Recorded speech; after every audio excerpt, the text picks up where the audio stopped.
জিন্দেগি এভাবে হেফাজত করলেন, কারণ কিয়ামতের একদিন আগে যে মানুষ আসবে সেও যাতে বলতে না পারে আল্লাহ কালেমা পড়লাম তোমার নবীর নামে। সূরা আহজাবের 19 নম্বর আয়াতে বলেও দিলা যে আমাদের জন্য তোমার নবী তোমার রাসূলের মধ্যেই উত্তম আদর্শ রয়েছে, কিন্তু নবীকে তো দেখি নাই, নবীর জীবন তো আমরা পাই নাই, তাহলে নবীকে মানবো কিভাবে? কিয়ামতের একদিন আগেও যে আসবে সে যাতে এই কথা বলতে না পারে, এজন্য নবীর সাহাবীদের সামনে নবীর জীবনী যেমন স্পষ্ট ছিল, কিয়ামত পর্যন্ত উলামায়ে উম্মতের সামনে নবীর জিন্দেগি একইভাবে স্পষ্ট থাকবে ইনশাআল্লাহ। তাহলে এখন নবীর গোটা জীবনী স্পষ্ট, কিন্তু নবীর জীবনের খবর নাই।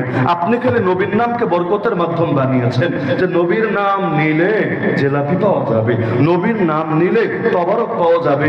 আরে জিলাপি খান, জিলাপি আমারও ভালো লাগে, আমাদেরকে দিয়েও খান, সমস্যার কিছু না। লেকিন অবস্থা যদি এমন হয় এমনি দুরূদ শরীফ পড়তে বললে লোক খুঁজে পাওয়া যাবে না, আর ঠোঙ্গা একটা মসজিদের কোনায় আনলে আর বলা লাগবে না বসেন বসেন বসেন মুরব্বি মুরব্বি বসেন, একটু পরে এই ঠোঙ্গা থেকে যা আছে বিতরণ করা হবে, কিচ্ছু বলা লাগবে না, এমনি সবাই বসে থাকবে। তাহলে মহব্বত কি আসলে দুরুদের, না মহব্বত আসলে জিলাপি? অবশ্যই সন্দেহের বিষয়। না হলে বাংলাদেশে যেটাকে বলে মিলাদ পড়া, মিলাদ পড়া বলতে অনেক এলাকায় বসে দুরূদ পড়বে, কোরআনের কয়েকটা সূরা পড়বে, দোয়া পড়বে, ভালো কথা। তাহলে এর সাথে জিলাপির কি সম্পর্ক? এর সাথে হালুয়ার কি সম্পর্ক? যখন বলা হবে সবাই দুরূদ পড়বা, মহব্বতের খাতিরে সবাই বসে যাবে, এটাই তো হওয়া দরকার ছিল। লেকিন প্যাকেট না এনে নিয়মিত আয়োজন করেন, কত বড় হুজুর দিয়ে করাবেন, প্যাকেট ট্যাকেট নাই, হাতে কিছু দিবেন না, আবার কলাপাতার মধ্যে সিন্নিও না, কোনো কিছু না, কিন্তু শুধু দুরূদ শরীফ পড়ার জন্য বসাবেন। এরপর আপনি প্র্যাকটিস করান, খাড়ায়া দুরূদ পড়ো, বৈশা দুরূদ পড়ো, শুয়ে দুরূদ পড়ো, দেখবেন কোনো কামেই লোক পাবেন না। এমনকি দাঁড়াতে বললেও কেউ দাঁড়াবে না, বলবে যেখানে জিলাপি নাই সেখানে আমরাও নাই, জিলাপির ব্যাপারে হুজুরদের সাথে কোনো আপোষ নাই। কি এগুলো সমাজে হয় নাকি হয় না? নাকি আমি বানিয়ে বলছি কথাগুলো? যদি নিয়মিত জিলাপি না দেন, কোন মসজিদে এমন আছে যে সেখানে নিয়মিত আপনারা দুরূদের আয়োজন করতে পারবেন, আবার লোকও সমান পাবেন? পারলে ওই মসজিদের নাম আমাকে বলবেন, আমি নিজে ভিজিট করে আসব। আমার জন্মে আমি এমন মসজিদ দেখি নাই যে সির্ফ দুরূদের মহব্বতে মানুষ থাকে। নবীর জীবনে আমাদের সামনে ছিল অনুসরণের জন্য, এখন অনুসরণের খবর নাই।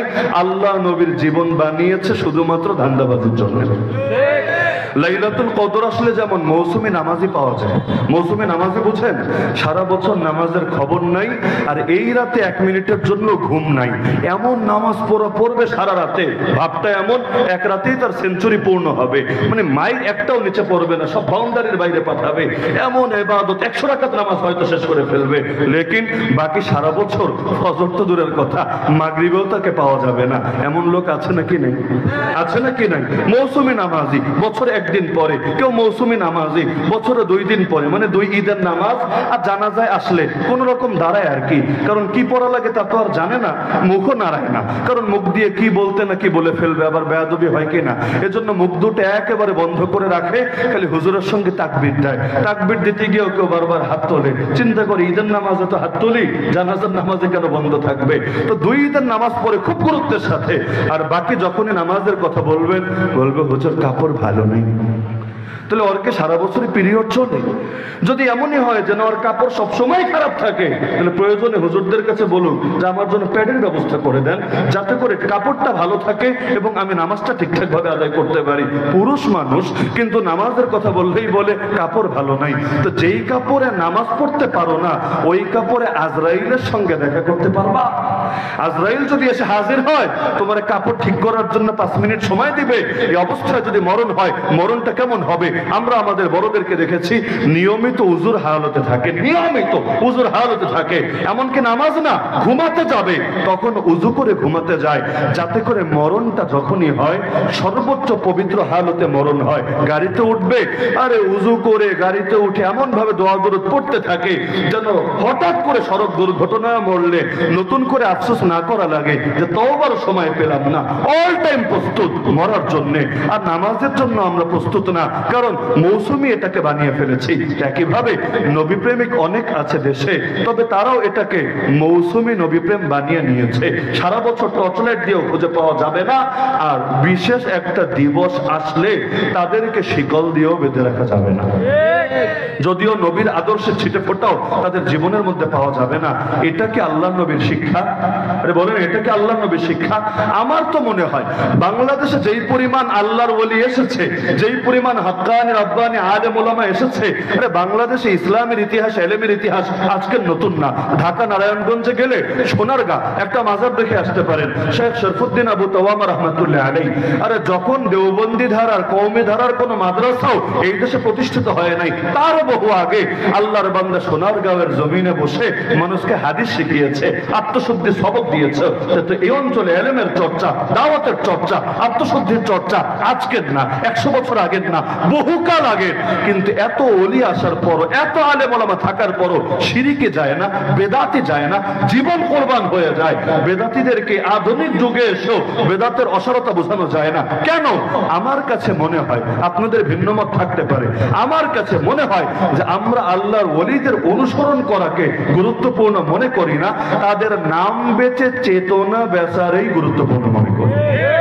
যেমন বাংলাদেশে এমন লোক আছে রাজনীতি করে, কথায় কথায় দেশপ্রেম, মুক্তিযুদ্ধের চেতনা, আরো বহুত রকম ডায়লগ মারতে থাকে।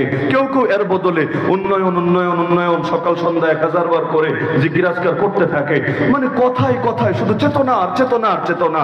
এমনকি যখন তার কাছে সংবাদ আসে অমুক মায়ের কোল খালি হয়েছে, অমুক বাবার চোখ থেকে পানি ঝরছে, অমুককে বছরের পর বছর গুম করে রাখা হয়েছে, এমনকি বেঁচে আছে নাকি মরে গেছে এই খবরও কেউ জানে না। যেমন ধরেন আমাদের সিলেটের ইলিয়াস আলী, বেঁচে আছে না মরে গেছে রাহমাতুল্লাহ আলাইহি বলবেন নাকি আল্লাহ তাআলা হেফাজত করুক এটা বলবেন, কিচ্ছু জানা যাচ্ছে না।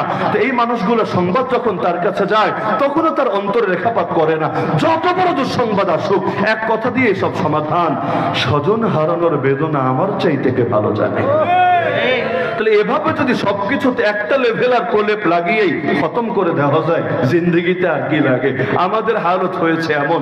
যদি বলা হয় আরে ওলিকে মহব্বত করো, ওলির পথে চলো, আলেমকে ভালোবাসো, আলেমের কথা মানো, বলবে আরে আমাদের নামই আশেক, আমাদের নামই এটা, আমাদের নামই সেটা, আমরা ভক্ত, আমরা প্রেমিক, আমরা পাগল, আমরা তাদের প্রেমে দেওয়ানা। তার নামে যেহেতু আশেক, এখন গাঞ্জা খেলেও আশেক, এখন নারী পুরুষ আবাদ মিক্সিং করলেও আশেক, আরে যা কিছু করুক না কেন সব ক্ষেত্রেই তারা আশেক।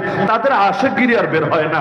মজার বিষয়, এই বাংলার জমিনে 2013 সালের 5ই মে মানুষগুলো যে 10 লক্ষ মানুষ ছুটে গিয়েছিল শাপলা চত্বরে, যারা যেতে পারে নাই তারাও জেলা পর্যায়ে, বিভাগ পর্যায়ে একত্রিত হয়েছে। আরে কত ভাই বোনরা সেদিন গুলি খেয়ে নির্মম ভাবে শহীদ হয়েছে। তো কি জন্য গিয়েছিল? রাজনৈতিক কোন অভিলাষ তো নিয়ে না, রাজনৈতিক কোন এজেন্ডাও সেখানে ছিল না, ক্ষমতায় যাওয়া, ক্ষমতা থেকে নামানো, এগুলোও কোনো বিষয় ছিল না।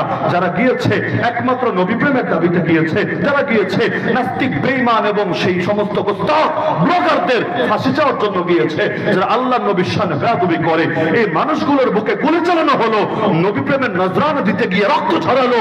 এমনকি যারা বাইরে থাকলো, বড় বড় আলেম ওলামারাও কাউকে মাসের পর মাস আত্মগোপনে থাকতে হলো, আর কতজনকে বছরের পর বছর জেলখানায় দিন কাটাতে হলো। তো মহব্বতের নজরানা দিতে গিয়ে এত এত কোরবানি দেওয়ার পরও তারা নাকি নবী প্রেমিক হতে পারে নাই, তারা নাকি আশিক রাসূল হতে পারে নাই, তারা নাকি আশিক আহলে বাইত হতে পারে নাই, তারা নাকি কারবালার চেতনার অধিকারী হতে পারে নাই।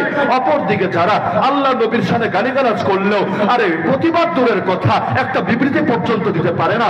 আল্লাহ নবীর দ্বীন এবং শরীয়তকে এই দেশের মধ্যে অবজ্ঞা করা হলে, নিষিদ্ধ করা হলে, যারা এর বিরুদ্ধে হুসাইনি কাফেলার সদস্য হয়ে ময়দানে নেমে আসতে জানে না, যাদেরকে শুধু খুঁজে পাওয়া যায় রবিউল আউয়ালে আর মুহররমে, বাকি কোন সময় ওদেরকে ডেকে ডেকে ডেকেও ঘর থেকে নামানো যায় না। ওরাই নিজেদেরকে বলে ওরাই নাকি আশিক রাসূল, আর নবীর সঙ্গে দুশমনি থাকার কারণেই নাকি আমাদের ভাইয়েরা শহীদ হয়েছে, নবীর সঙ্গে বেয়াদবি করার কারণেই নাকি আমাদের আলেমরা বছরের পর বছর নবীর বদদুয়ায় জেলের মধ্যে দিন কাটিয়েছে, নবীর সঙ্গে বেয়াদবি করার কারণেই নাকি আরে বছরের পর বছর আমাদের উপর জুলুম আর নির্যাতন আর নিপীড়ন লেগেই থাকে। আল্লাহর কসম, ওরা যেটাকে ইশকে রাসূল বলে এটাকে ভণ্ডামি ছাড়া কিছু বলা যায় না, কারণ যেই কথার সাথে কাজের মিল থাকে না ওটাকে সমাজের লোক মুনাফিকি ছাড়া কিছু বলে না।